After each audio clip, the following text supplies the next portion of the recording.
আমার বয়স 54 বছর। আমি ছোটবেলা থেকে অনিয়মিতভাবে নিজের পাপের কথা আল্লাহ ছাড়া কারোর কাছে উল্লেখ করবেন না। এটা রিয়ার অন্তর্ভুক্ত হতে পারে। একটা খুব গুরুত্বপূর্ণ কথা মনে রাখবেন। আমার তো আগে দাড়ি ছিল না, আমি তো আগে এই করতাম, আমি তো এটা খাইতাম, আমি তো না, আমি হিজাব করতাম না। না, খবরদার। নিজের পাপের কথা, জাহিলিয়াতের কথা আল্লাহ ছাড়া আর কারোর সামনে বলবেন না। যারা জানে জানে, যারা জানে না কখনোই বলবেন না। কাজে বলতে পারেন যে আমার একটু এলোমেলো জিন্দেগি চলেছে, আমি নামাজ এই বলবেন না। খুবই দুঃখজনক ও কষ্টদায়ক। বর্তমানে আমি 5 ওয়াক্ত নামাজ আলহামদুলিল্লাহ কী কী করেন সেটা উল্লেখ করেছেন। আলহামদুলিল্লাহ, আপনি তওবা নসুহা করবেন খালেসভাবে, আল্লাহর হক আল্লাহ ক্ষমা করবেন ইনশাআল্লাহ। ফরজগুলির আদায় করবেন, তার সাথে সাথে নফল বেশি করবেন। মানুষের হক হলে সেগুলি তাদের কাছে পৌঁছে দিবেন বা ক্ষমা চেয়ে নেবেন, বা তাদেরকে না পাইলে বা মরে গেলে বা কোনোভাবে সম্ভব না গেলে আপনার ক্ষতি হবে, ওদের জন্য বেশি বেশি করে ক্ষমা চেয়ে দোয়া করবেন ইনশাআল্লাহ। এমন অনুভূতি যখন এসেছে, তোবার জন্য যে শর্ত যা পাস্ট হয়ে গেছে সেজন্য অনুতপ্ত হওয়া। আর বর্তমানে প্রেজেন্ট আপনার কাজটা পাপের কাজ, ভালো কাজ করতেন না, শুরু করেন, পাপের কাজ করতেন ছেড়ে দেন, আর ফিউচারের জন্য আল্লাহর সঙ্গে ওয়াদা করেন। আল্লাহ ইনশাআল্লাহ কী করে দেবেন? ক্ষমা করে দেবেন। আসসালামু আলাইকুম। ওয়ালাইকুম আসসালাম ওয়া রাহমাতুল্লাহ। বর্তমানে টুপির মধ্যে কাবা শরীফের ছবি দেখা যায়, এই টুপি মাথায় দিয়ে নামাজ পড়লে হবে কি? নামাজ হবে, তবে এই টুপি ব্যবহার করা শরীয়তে একেবারেই বৈধ না। কোনো শিয়ারুল ইসলাম, ইসলামের যে ইউনিফর্মগুলি, মসজিদ, মাদ্রাসা বা এইসব মসজিদ, কাবা, মদিনা বা ইত্যাদি, এগুলিকে কোনো আমাদের ব্যক্তিগত কাজে ব্যবহার করা ঠিক না, এগুলো ঠিক না। তো এই জন্যে এগুলি ফ্যাশন এখন মনে করে, এবং রিয়াও এটার মধ্যে। আমি এটা পরে মানে আমি কাবা থেকে আসছি, মানে আমি হাজি সাহেব বা আমি ওমরাকারী। তো এই জন্যে এটা, এবং যেই পোশাক দিয়ে একটা ভাগ তৈরি হয়, পাঁচকলি দিয়ে বা কালো শিয়া বা সবুজ সুন্নি এই সমস্ত, বা কোনো বিশেষ কোনো পোশাক দিয়ে কোনো মুসলমানদের মাঝে একটা ভাগ বা একটা আলাদা কিছু সৃষ্টি করা, এটা শরীয়ত সম্মত না। আল্লাহর প্রথম সৃষ্টি কি কলম না আল্লাহর আরশ? কলম।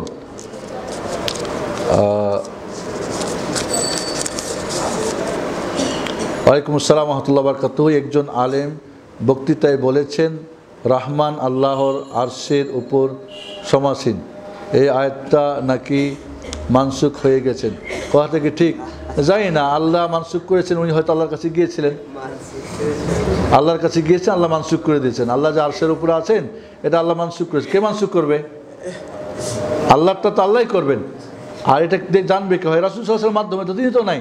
তাহলে ওই হুজুর আল্লাহর কাছে গিয়েছিলেন, তো আল্লাহর কাছে কি হুজুরের যাওয়ার সম্ভাবনা আছে? কোনো সুযোগ আছে? তাহলে মিথ্যা কোনো সন্দেহ আছে? উপরে সমাসীন অর্থ না করে উপরে বলবেন, আল্লাহ আরশের উপরে। ওয়ালাইকুম আসসালাম ওয়া রাহমাতুল্লাহি ওয়া বারাকাতুহু। আল্লাহু আকবারের প্রকৃত অর্থ জানতে চাই। আল্লাহু আকবার মানে আল্লাহ মহান, আল্লাহ সবচেয়ে বড়। আল্লাহ, আল্লাহ তো আল্লাহ আমরা বলছি, আকবার যে সবচেয়ে বড়। এর অর্থ আল্লাহ সবচেয়ে বড় হলে এমন প্রশ্ন আছে, তবে কি সবচেয়ে ছোট আল্লাহ আছে? বোঝানো যায়? আল্লাহ সবচেয়ে বড় মানে সবার চেয়ে, সমস্ত মাখলুকের যা কিছু আছে সবার উপরে বড়। এর মানে আল্লাহ ছোট আছে এমন বোঝাই না, বোঝাই না। তবে শয়তানকে ওয়াসওয়াসা দিলে লা ইলাহা ইল্লাল্লাহ পড়বেন, লা ইলাহা ইল্লাল্লাহ পড়বেন। আল্লাহর নামের ব্যাখ্যা নিয়ে কোনো বই আছে কি বাংলায় অনুবাদ করা? উত্তম। আচ্ছা, আল্লাহর 99টা নামের, আমাদের ইসলামী ফিকা, হয়তো আপনাকে পেজ দেখেছেন কিনা 2 খণ্ডে, এই 99টা নামের ব্যাখ্যা ওখানে সংক্ষিপ্ত দেওয়া আছে। এছাড়া বিস্তারিত আছে কি না আরবিতে আছে, তবে বাংলায় আছে কিনা আমার জানা নেই। উত্তম রিজিকের জন্য এবং তাড়াতাড়ি বিয়ের জন্য কি দোয়া এবং আমল করতে পারি? আল্লাহর কাছে উত্তম রিজিকের চাবিকাঠি কিছু আছে, সেই চাবিকাঠিগুলো আমাদের জানা দরকার। আর তাড়াতাড়ি বিয়ের জন্যে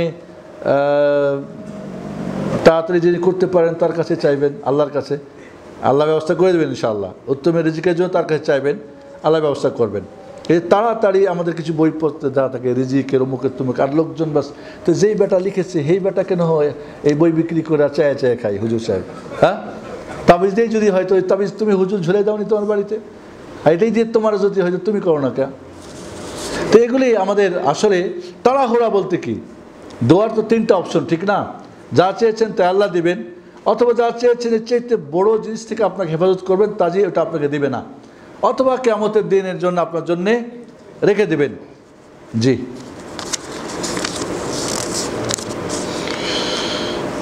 সূরা আল মুমিনুনের 103 নম্বর আয়াতে অর্থ অনুযায়ী বিচারের দিনে যার পাল্লা মিজান হালকা হবে সে চিরস্থায়ী জাহান্নামী হবে, তাহলে তার ঈমান আমল সব কিছু কি মূল্যহীন হয়ে যাবে? পাল্লা যখন ভারী হবে আর সে জাহান্নামে যাবে, যদি তার ঈমান বাকি থাকে, ঈমান তখনই চিরস্থায়ী হবে যখন তার ঈমান তাওহীদ ছাড়া মারা যাবে। তাওহীদ নিয়ে মারা গেলে, ঈমান নিয়ে মারা গেলে জেল খেটে একদিন জান্নাতে যাবে ইনশাআল্লাহ। আর একটা দিয়ে একটা অর্থ হবে না, আরও, কারণ এখানে আপনাদেরকে মনে রাখতে হবে একটা ওয়াদ, একটা ওয়াইদ। আমরা গত সপ্তাহে বুঝেছিলাম ওয়াদ মানে আল্লাহর ওয়াদা, এই করলে বান্দাকে এই দিব, এই দিব। ওয়াইদ মানে শাস্তি, শাস্তি। তো দুইটা দল তৈরি হয়ে গেছে, খারেজিরা ওয়াইদ মারো কাটো, এই জাহান্নামে, কিছু করলেও জাহান্নামে, জাহান্নামে, জাহান্নামে, শুধু জাহান্নামের খালি আয়াত পড়ে। আর মুরজিয়ারা ওয়াদ মানে ওয়াদা, আল্লাহ তো ওয়াদা করছে, অসুবিধা নেই, অসুবিধা নেই। ওরা একটুতে অসুবিধা, সব কিছুতে অসুবিধা না, দুটাই বাতিল। মধ্যখানে আমরা ওয়াদ ওয়াইদ দুইটার সমন্বয়ে আমরা কি করি? গ্রহণ করি। এবং তফসির ক্ষেত্রে কিন্তু এই দুইটা মারাত্মক বিভ্রান্ত দল। সালাতে রুকু, সিজদা এবং শের বিপাকে কি শেষ বিধাকে কোথায়, ও তাকাতে হবে কোথায়? শেষ বৈঠকে, সরি, কোথায় তাকাতে হবে? সর্ব অবস্থায় আপনি সেজদার জায়গায় দেখবেন, যখন আঙ্গুল নড়াবেন আঙ্গুলের প্রতি দৃষ্টি রাখবেন। সূরা আল নামলের 39 নম্বর আয়াতে ইফরিত জিনের কথা বলা হয়েছে। তারপরের আয়াতে 40 নম্বর আয়াতে এক ব্যক্তির বলেছে চোখের পলকে পড়ার আগে সিংহাসন নিয়ে আসার কথা। এই আয়াতের তাফসীর কি? এক্ষেত্রে কি কারামত ঘটেছে? এ ব্যাপারে আমাদের আকীদা কি? বাদশাহ সুলাইমান আলাইহিস সালাম যখন বললেন যে বিলকিসের আর্শকে নিয়ে আসতে পারবে সিংহাসন, তো একজন জিন বলল যে আমি আপনি এই আসন থেকে, এই মিটিং থেকে ওঠার আগে নিয়ে দেবো। তার জন্য ইসমে আজম জানতেন, ইসমে আজম জানতেন। ইসমে আজম বললেন যে আমি আপনার পলক মারার আগে হাজির করব। তো এটা ইসমে আজম এর পাওয়ার ছিল, এবং এটা কারামত নিঃসন্দেহে। আমরা অলিয়ার কারামতে বিশ্বাস করি। আর কারামতে একটা কথা মনে রাখবেন আপনারা, যে কারামত মানে সম্মান। কে সম্মান দেয়? আল্লাহ। আল্লাহর সম্মানকে কি চেয়ে নিতে পারে? যখন ইচ্ছা তখন নিতে পারে। যিনি দেবেন তো তিনি যখন চাইবে তখন। তাই যারা বলে কারামত দেখায় বা আমি পেয়েছি বা আমি চাইছি, এরা সব বাতিল। কারামত আল্লাহর পক্ষ থেকে, তিনি যাকে যখন দেবেন। আর ওয়ালি হওয়ার জন্য কারামত শর্তও না। আবু বকর রাদিয়াল্লাহু তাআলার চাইতে বড় ওয়ালি কে আছে? কিন্তু তার কোনো কারামত কি সাব্যস্ত আছে? কাজে কারামত সাব্যস্ত, ওয়ালি হওয়ার জন্য কারামত জরুরি না। ঠিক আছে? জি, এটা কারামতের অন্তর্ভুক্ত, ইসমে আজমের অন্তর্ভুক্ত। জি, এরপরে ওয়ালাইকুম আসসালাম ওয়া রাহমাতুল্লাহি ওয়া বারাকাতুহু। সুলাইমান আলাইহিস সালাম নাকি সকল প্রাণীকে একদিন দাওয়াত খাইয়েছিলেন, এমন একটা কাহিনী পরিচিত আছে। আমি তো তখন ছিলাম না, জানি না, হাদিস কোরআনও পাই নাই। আল্লাহ জাল্লা জালালুহু এর অর্থ কি জিকির করা যাবে? আল্লাহ জাল্লা জালালুহু মহিয়ান গরিয়ান, যেটা বাংলায় বলি আমরা জাল্লাল জালালুহু। তো আল্লাহ জাল্লা জালালুহু এই ধরনের তসবিহ আমার জানা নেই। যেগুলো তসবিহ আছে সেগুলি পড়বেন। যা আছে তাই পড়ে শেষ করতে পারেন না, নতুন নতুন কেন? নিষিদ্ধ সময়ে কি জানাজার সালাত আদায় করা যায়? না, করবেন না। যে দেশে 6 মাস দিন এবং 6 মাস রাত, সেখানে কিভাবে রোজা রাখবো? পার্শ্ববর্তী দেশের ক্যালেন্ডার অনুযায়ী পড়বেন। তার পার্শ্ববর্তী দেশ যেখানে সময় বোঝা যায় তাকে ফলো করবেন। এখন বিশেষ করে যে দেশে আপনি আছেন ওই দেশের ইসলামিক স্কলাররা, ইসলামিক ইয়েগুলো কি বলে, যারা ইসলামিক সেন্টারগুলো আছে, ওরা আলহামদুলিল্লাহ এখন পঞ্জিকা মানে নামাজের সালাতের সময়সূচি দেয়, সমস্যা নাই ইনশাল্লাহ। নিয়ম হলো ওর পার্শ্ববর্তী দেশ যেখানে দিন রাত হয়, সময় আছে, তাদেরকে ফলো করবেন। সালাত আদায়ের ক্ষেত্রে যেখানে সহিভাবে সালাত আদায় করা হয় না সেখানে তাদের মতো করে সালাত আদায় করতে হবে নাকি সহিভাবে সালাত আদায় করতে হবে আঞ্চলিকতা অনুসরণ না করে? আপনি যেখানে সহিভাবে সালাত আদায় সেখানে আদায় করবেন। যদি কোনো কারণে সেখানে আপনার পাশে এরকম না থাকে মসজিদ বা অন্য কোথাও পড়েন সেখানে গিয়ে তাদেরটা ফলো করবেন, কেন সহিটাই ফলো করবেন, সহিটাই ফলো করবেন আপনি, ঠিক আছে? তবে সুন্নতের ক্ষেত্রে নফলের সুন্নত যেগুলি নামাজের এগুলি নিয়ে যদি কোনো ফিতনার আশঙ্কা থাকে এবং আপনার ইমানি এবং তাকওয়া এবং আপনার আমল এবং ইলমের জোর না থাকে তো খামাখা ফিতনা করে আপনি সমস্যা করবেন না, আপনি ছেড়ে দিতে পারেন। তবে আপনি যদি মনে করেন যে না কোনো ফিতনা হবে না এবং আমি কারোর সঙ্গে ফিতনায় জড়াবো না তো আপনি সঠিকটি আমল করবেন ইনশাল্লাহ। এবং এখানে আপনাদের একটা কথা বলছিলাম, আবারও বলি যে সালাতের ক্ষেত্রে আমি আগেও বলেছি আমাদের একটা অভ্যাস আছে, কেউ যদি সহি আকীদায় আসে প্রথম সালাতের বই ধরে দিয়ে, এটা করবেন না, এই কাজটা করবেন না, এটা দাওয়াতের তরিকা না। এর মাধ্যমে বেচারা ফিতনায় পড়ে ঝগড়াঝাটি করে, নিজেও করে, ঝগড়া অন্যও করে। প্রথমে তাকে সহি তাওহীদের জ্ঞান, আকীদার বেসিক জিনিসগুলো দেবেন এবং এগুলি যখন বুঝে নিয়ে এসে করবে তখন দেখবেন সে ইনশাআল্লাহ ওকে আর সরাতে পারবে না কেউ, ও ফিতনাও করবে না। আমরা প্রথমেই নামাজের বই ধরে দিই, এটা দাওয়াতি পলিসি না। 13 বছরের মক্কার 12 বছর কিন্তু নামাজ আসে নাই, আসছিল। আগে তাওহীদটা ঠিক করবেন, আকীদাটা ঠিক করবেন, ফাউন্ডেশন ঠিক করে এরপরে ইবাদত দিবেন। এবং এখানে একটা কথা আপনাদের বলে রাখি, হয়তো অনেকে নারাজ হতে পারেন, আমার সঙ্গে একমত না হলে আপনাকে ভেরি ভেরি থ্যাঙ্কস, জাযাকাল্লাহু খাইরা। সেটা হলো আহলুস সুন্নাহ ওয়াল জামাতের 4 মাযহাবের ইবাদতের ক্ষেত্রে যেগুলি মাযহাবের যে সমস্ত মাযহাব যেটাকে স্বীকৃতি দিয়েছে, একটা হলো মাযহাব, একটা মাযহাবী, একটা হলো ইমাম, একটা হলো ইসলাম, আর একটা হলো মাযহাব। একটা হলো রাসূল সাল্লাল্লাহু আলাইহি ওয়াসাল্লাম, একটা খোলাফায়ে রাশিদিন, একটা ইমাম, স্টেপ বাই স্টেপ পড়ে কিনা। তাহলে একটা হলো মাযহাব, একটা মাযহাবী। মাযহাব মানে যেটা মাযহাবের কিতাবগুলিতে স্বীকৃতি আছে, আর মাযহাবী মানে মাযহাবের নাম দিয়ে যে কী করে নিজের ধান্দা মান্দা করে। মাযহাব হয়তো বুঝে না বুঝে অনেক এরকম আছে না?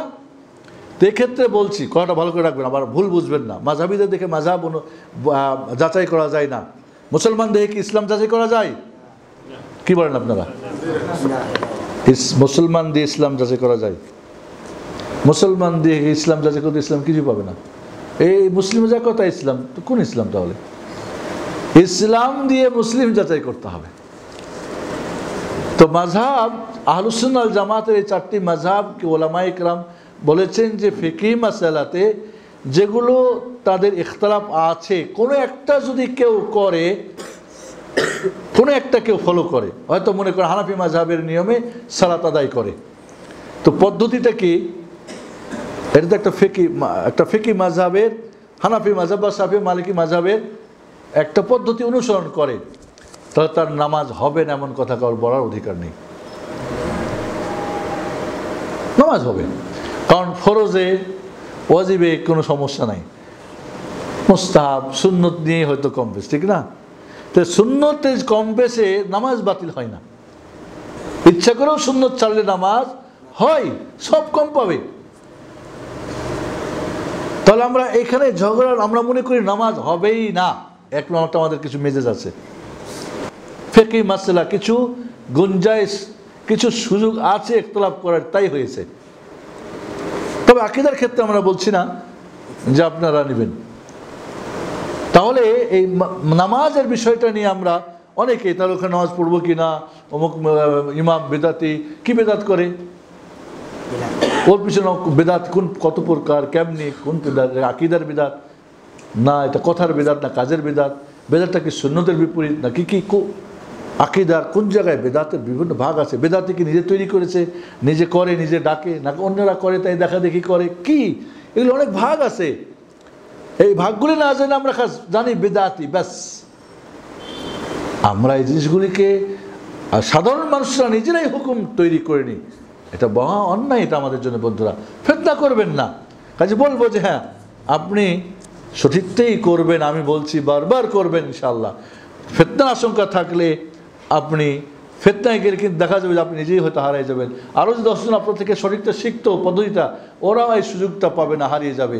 আপনার একটু দুর্বিসন্ধি থাকা দরকার, এটুকুই বলবো। কাজে আমার এই মতের সঙ্গে দ্বিমত হলে আপনাকে আগেই থ্যাঙ্কস জানিয়েছি। আপনি আমার ওটা শেষ মনে হয়। ও বন্ধের প্রশ্ন আছে। আমরা হাদিসে শুনেছি যে তোমরা কখনো মুমিন হতে পারবে না যতক্ষণ তুমি না খাবে এবং তুমি যা খাবে এবং তুমি যা পছন্দ করো তোমার ভাইয়ের জন্য না করো, ততক্ষণ তোমার মুমিন হতে পারবে না। জি, আল্লাহ নবী আলাইহিস সালাম বলছেন, লা ইউমিনু আহাদুকুম হাত্তা ইউহিব্বা লিআখিহি মা ইউহিব্বু লিনাফসি। আপনি নিজের জন্য যা পছন্দ করেন অন্যের জন্যও তা পছন্দ না করলে আপনি মুমিন হবেন না। এই মুমিনের ব্যাখ্যা ওলামারা বলছেন যে পূর্ণ মুমিন হবে না, কারণ এই কাজটার দ্বারা সে ঈমান থেকে শূন্য হয়ে যায় না। তবে পূর্ণ ঈমানের কি ঘাটতি হয়। ওই হাদিসগুলো বর্ণনা করার সময় কেউ বলে যে মুমিন হবে না, এটা সালাফরা বলতেন, এইভাবে বলে চলে যেতেন, মানে ব্যাখ্যা করতেন না। যেহেতু প্রশ্নটা মুমিন মনে হয় মুমিনই থাকবে না, এই জন্য আমরা ব্যাখ্যা করছি। তো এই ধরনের হাদিসগুলো যে প্রতিবেশী না খেয়ে থাকবে, আপনি পেট ভরে খাবেন, আপনি মুমিন না, আপনার প্রতিবেশী আপনার কষ্ট থেকে নিরাপদ না, আপনি মুমিন না, এই হাদিসগুলোর অর্থ ওলামারা বলেছেন যে পূর্ণ মুমিন না। তাহলে আমরা কি পূর্ণ মুমিন হতে চাই না? তাহলে কেন? জি, আপনি যা পছন্দ করেন, মনে করেন আপনাকে একজন বলল তুমি তো গোস্ত কিনতে যাচ্ছ, আমার জন্য 1 কিলো গোস্ত কিনে আসো। আপনারটা যখন মাপতেছে তখন যেন তেলমেল ফ্যাফড়া ম্যাফড়া কি বলে টাটকা মাটকা, তখন ঠিক মতো দেখছেন এটা না এটা না। যখন আপনার ভাইয়েরটা মাপছে তখন আপনি আরেকজনের সাথে গল্প করতেছেন। এইখানে আপনার ঈমানের ঘাটতি। কথাটা কি বোঝা গেছে? জাস্ট একটা উদাহরণ। এরকম আপনার জীবনে আপনি যে জিনিসগুলো ভালো করেন আল্লাহ সেটা আরেকজনের কি পছন্দ করবেন। ওয়ালাইকুম আসসালাম ওয়া রাহমাতুল্লাহি ওয়া বারাকাতুহু। সূরা ফাতিহাতে 10,000 শব্দ আছে, কিভাবে একটু বুঝিয়ে বলেন। সূরা ফাতিহাতে 10,000 শব্দ আছে বলি নাই বোন, আমরা বলেছি সূরা ফাতিহার শব্দগুলো কোরআনে 10,000 বার রিপিট হয়েছে। মানে এই সূরা ফাতিহা শিখলে 78,000 শব্দের 10,000 শিখে ফেললেন। মানে এই 10,000 রিপিট হবে বারবার। 10,000 এই সূরা ফাতিহাতে আছে, কথা বলি নাই, হয়তো বোন বুঝতে ভুল করেছেন। হজের আলোচনা করার অনুরোধ করা হলো। মাঘ মাসে নাকি চৈত্র মাসে ওয়াজ করা যায় না নাকি? হ্যাঁ, ওস্তাদ আর সাগরিদ নাকি গিয়েছিল, ওস্তাদ আলোচনা করছে মেয়ে মানুষের কাপড় দিয়ে কাঁথা পালিশ বানালে ওই কাপড় পুরুষের জন্য, বেগানা পুরুষের জন্য ব্যবহার করা যাবে না। এই ওয়াজটা ছিল চৈত্র মাসে, গরমের দিন। এখন সাগরিদ নাকি ঠান্ডার দিনে গিয়ে ওয়াজ করছে। গ্রামের মানুষ কিন্তু আগে কাঁথা টাথা দিয়েই তো বাঁধাতো। এখন তো যেহেতু কোনো আর মেয়ে মানুষের কাপড় চোপড় ছাড়া কাঁথা বালিশ নাই, তো হুজুরে আর কিছু দেয় নাই, ঠান্ডায় কাতরে মরছে। কয় ওস্তাদ ফিরে এসে কি ওয়াজ শিখালেন, ঠান্ডায় মারা গেলাম। বলে বেটা তুমি চৈত্র মাসের ওয়াজ মাঘ মাসে করলে হয়? তা আপনার হজ আসলে ইনশাআল্লাহ সিদ্দিক মসজিদের কমিটি ইনশাআল্লাহ অ্যালার্ট। মাশাআল্লাহ, আমাকে আজকে মিজান ভাই বলছেন সামনে রমজানের আগে রমজানের আলোচনা করতে হবে, আগে ভাগেই ইনফরমেশন আসছে। কাজী বলেন ইনশাআল্লাহ হজের সময় ইনশাআল্লাহ আমরা হজ প্রশিক্ষণ বা হজের কথা নিয়ে আলোচনা করবো ইনশাআল্লাহ। সবাই তো হয়ে গেছে, তাই না? তো আমরা দোয়া পড়ি। সুবহানাকাল্লাহুম্মা ওয়া বিহামদিকা আশহাদু আল্লা ইলাহা ইল্লা আনতা আস্তাগফিরুকা ওয়া আতুবু ইলাইক। আসসালামু আলাইকুম ওয়া রাহমাতুল্লাহি ওয়া বারাকাতুহু।